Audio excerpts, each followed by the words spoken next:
Coucou les amis, comment allez-vous aujourd'hui? J'espère que vous allez bien, que vous êtes en pleine forme. Alors demain, c'est la sortie de mon nouveau bouquin, la suite de la téléportation est un sport de combat. Donc c'est ça mon événement, parce qu'il y a quelqu'un qui m'a posé la question. Mon événement, c'est tout simplement la sortie de mon livre. Alors pour l'occasion, je voudrais vous offrir un cadeau. Alors, je ne sais pas trop comment je vais m'en sortir, parce que c'est pas évident, je trouve, de lire un extrait. Mais bon, j'ai envie de vous faire un petit cadeau. Donc pour ceux qui ont aimé le premier, de vous lire un bout, peut-être tout, je sais pas comment ça va se passer, mais je vais essayer de vous lire le premier chapitre de la téléportation est un sport de combat, number 2. Les voix des filles ne sont que murmures. J'ai que 20 ans, je peux pas mourir maintenant. Ça fait pas partie de mes projets à court terme. Non, non, non, chuchote May.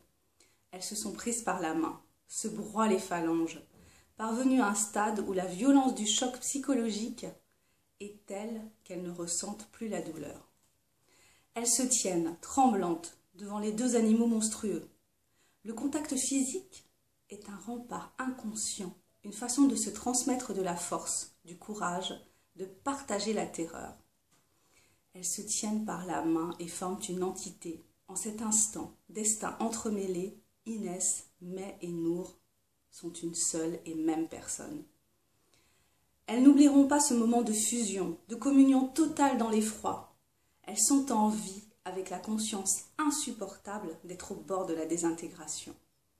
Ils vont nous bouffer. Je me demande qui ouvrira le festin. Les deux premières seront avalées tout entières. Ensuite, ils se partageront la troisième. Je les sens partageurs. Une jambe pour toi, une jambe pour moi, un bras pour toi, un bras pour moi, et la tête, alouette. Je te laisse la tête, mon pote, murmure Nour, se rendant compte surprise qu'elle a retrouvé la voix. Il doit bien y avoir un moyen. Il doit bien y avoir un moyen. Il doit bien y avoir un moyen de leur échapper. Il doit, dit Inès. Mais se contente de bouillonner. Elle a envie de crier à Nour et Inès de la fermer, mais elle ne dit rien. Les deux Black Loor rugissent. Un souvenir afflue et submerge la conscience de May. Ce n'est pas le moment, elle devrait au contraire demeurer bien présente, vigilante, mais elle ne peut résister, ne disposant en cet instant précis d'aucune arme pour bloquer le torrent d'images. Elle a 15 ans, l'ascenseur est en panne. Ce serait presque tant mieux si les escaliers de la tour HLM dans laquelle elle vit avec ses parents et ses 5 frères n'étaient pas aussi sales que les ascenseurs. Non contents d'y balancer leurs détritus, certains décérébrés prennent un malin plaisir à confondre les uns et les autres avec des pissotières. Ils sont là, ils l'attendent. Ce n'est pas une surprise. Elle ignore comment elle a fait pour y échapper jusqu'à présent. Elle croit à sa chance, elle croit à son destin, elle croit à sa grande gueule. Elle croit que personne ne l'empêchera de porter un pantalon moulant si elle a envie d'en porter un. Elle croit même que si elle a envie de se balader à poil sans qu'aucun mec ne se permette de poser la main sur elle, elle en a le droit. Elle les connaît, ces gars. Ils sont 5. Ils traînent toujours en bande. Ils sont lâches. Seuls les mecs savent être lâches à ce point. Ils ont des têtes de pitbull. Non, ils ont des têtes de Black Loor. Mais elle ne pouvait pas faire la comparaison à l'époque. Dans la cage d'escalier, dès qu'ils l'ont vue, ils se sont précipités sur elle. L'ont encerclée, des fauves tournant autour d'une proie, sauf qu'à ce moment-là, il n'était même pas question que May soit une proie. Chaque Black Loor darde sur elle son œil unique, œil rouge énorme, fixé sur elle. 2 yeux rouges immenses, 2 pupilles noires de la taille d'un ballon de basket. Elle s'y reflète, à l'envers, comme dans un miroir déformant. Regards avides, dévorants, ils préparent le terrain, anticipant le dépeçage des filles, en réglant les détails avant que leurs dents affûtées ne prennent le relais. Ils guettent un mouvement, un geste menaçant pour se lancer dans la danse, effectuer le premier pas d'une chorégraphie sanglante. En attendant, ils les observent, curieux.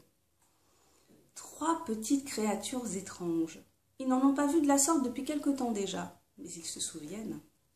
Elles sont associées à des hurlements et à de l'amusement, et à des odeurs inhabituelles. Des senteurs qui se répandaient lorsqu'ils en attrapaient une entre leurs dents et que des liquides s'échappaient d'elles. Les exhalaisons étaient intéressantes, intrigantes.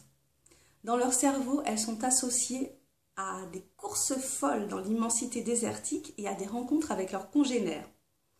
Ici, à cette porte, ils sont seuls depuis des jours, tous deux dressés pour monter la garde. En dehors des clones, personne ne doit entrer, personne ne doit sortir. Mais refuse d'être une proie.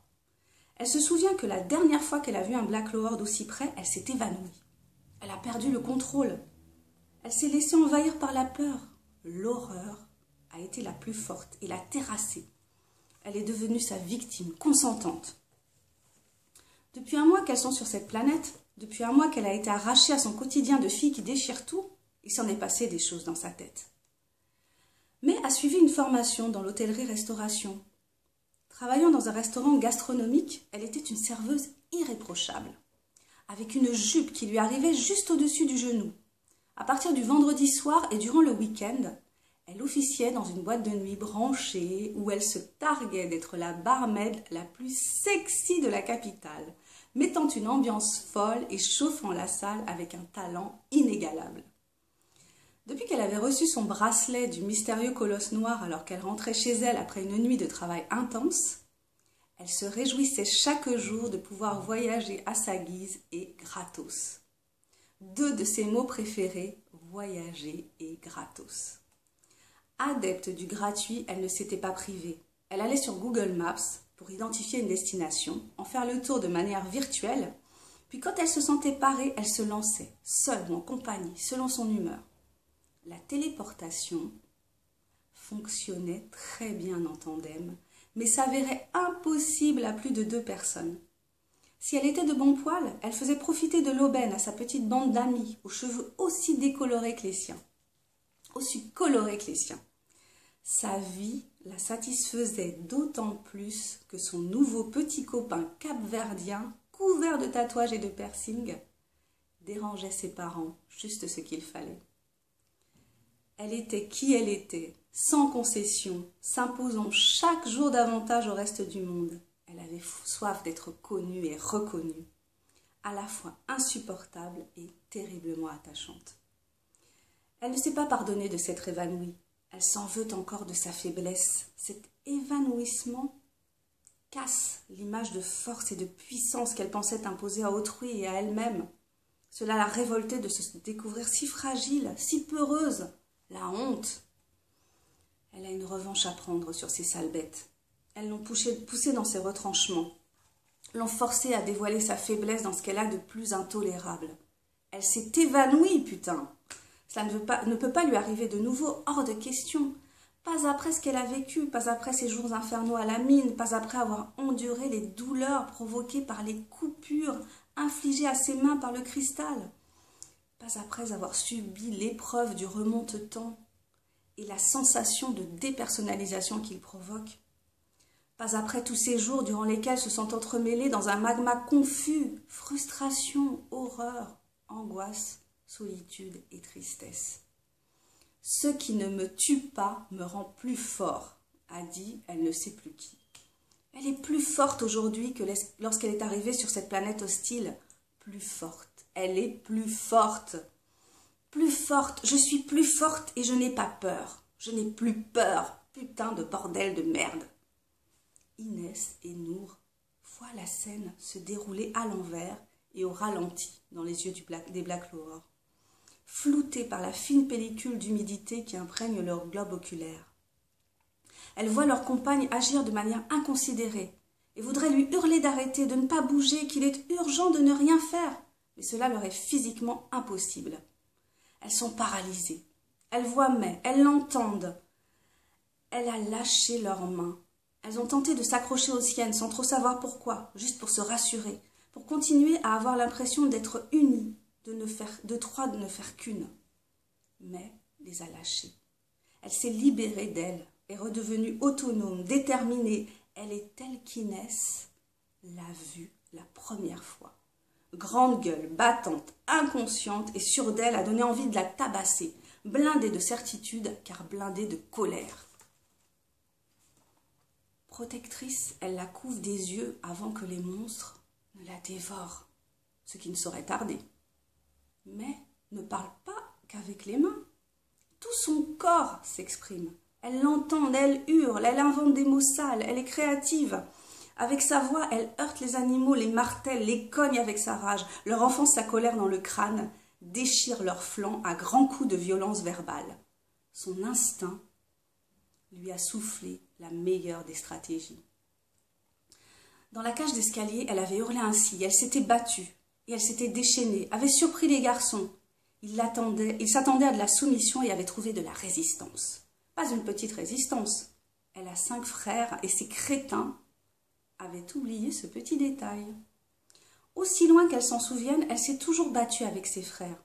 À coups de doudou, à coups de sous de plage, à coups de voitures miniatures, à coups de poupées, à coups de casseroles et d'engins de taille plus intéressante. Des 6, elle est la plus teigneuse, par nécessité, par instinct de survie, car en tant que fille, elle était censée être corvéable à merci et au service de tous les lascars de la maison. Elle avait dérogé au protocole. Alors qu'à force de cris, la voix de May s'éraille, les Black Lowers exécutent ce mouvement fascinant de lenteur et de majesté. Ils inclinent leur tête en signe de soumission, s'agenouillent. Jaillissant comme le bouchon d'une bouteille de champagne que l'on aurait secouée à dessein, bondit sur le dos de l'un des Black Lowers une jeune femme rousse qu'elles ne connaissent pas et qui affiche sans complexe ses lacunes en matière d'équitation. Après s'être réceptionnée douloureusement, elle se cale tant bien que mal sur la carapace de la sale bête. L'objectif principal est de ne pas dégringoler de cette monture inhabituelle. Elle agite son popotin, cherchant à le positionner dans un creux que l'on dirait fait pour le recevoir en complément de celui de quelqu'un d'autre. Une légère protubérance fait office de dossier à ce siège d'un genre particulier. Une selle et une bride modèle géant seraient les bienvenues. Mais il doit y avoir moyen de faire sans, même si la rouquine est loin d'avoir la corpulence de l'un de leurs geôliers. « Allez, grimpe, dit-elle à May, prenez l'autre, les filles, on s'en va !» C'est comme si Inès et Nour s'étaient transformées en statues de glace, que la voix si pleine de détermination les faisait voler en éclats et qu'elles découvraient que sous l'épaisseur réfrigérée, elles étaient demeurées de chair et de sang. Inès réagit la première. Elle serre la main de Nour. Ne pas réfléchir, ne pas laisser à la peur le temps de les empêcher d'agir. Profitant de sa posture, elles bondissent maladroitement sur le dos du second animal. Les Black Lowers se redressent, poussent leurs fameux hurlements, tapent le sol de leur queue hérissée d'épines et s'élancent. Les cavalières adoptent une posture de survie. Celles qui sont à l'avant se cramponnent au bord de la carapace, celles qui sont derrière se cramponnent à celles qui sont devant.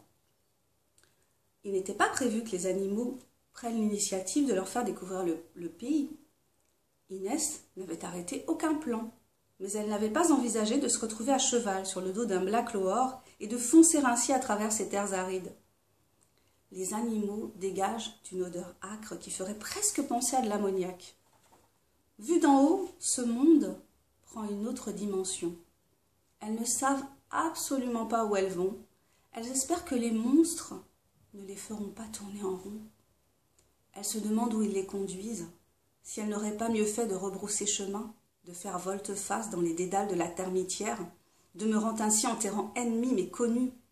Ici, elles ne maîtrisent rien. Elles ne savent pas comment faire pour arrêter les bestioles dans leur élan. Elles ignorent comment les diriger. Un autre piège se referme sur elles. Bon, bravo à ceux qui sont arrivés jusqu'au bout. J'espère que ça vous aura donné envie. À bientôt, demain, pour la suite. Bye bye.